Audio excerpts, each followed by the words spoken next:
Dive into dive bar. Hey everyone, in today's video, we'll be exploring a popular phrase in the English language, dive bar. This term has cultural and social nuances that are fascinating, especially for those learning English.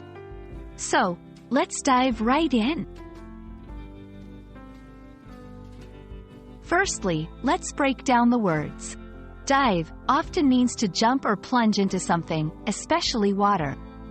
And bar refers to an establishment where alcoholic beverages are sold and consumed. But when you combine these two words, the meaning transforms. Dive bar doesn't refer to a bar located underwater or any such thing. Instead, it's a colloquial term used to describe a bar that's a bit run down, perhaps a little seedy or shady. These bars are often characterized by their older, worn-out appearances, cheaper drinks, and a local crowd. While they might lack the polish and allure of high-end establishments, they often have their own unique charm, history, and loyal clientele. Dive bars often appear in movies, songs, and literature, symbolizing places where authentic, raw experiences happen. They're the backdrop for heartfelt conversations, budding romances, or even a bit of trouble.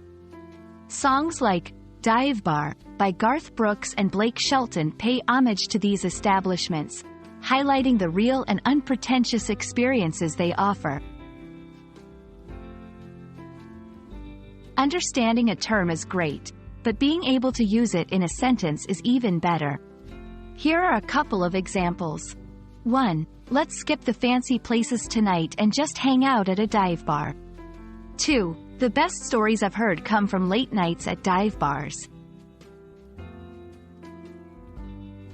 And that wraps up our exploration of the term, dive bar. It's more than just a combination of words. It's a reflection of culture, history, and the beauty of authentic experiences. We hope this video has enriched your English vocabulary and understanding. Until next time, happy learning!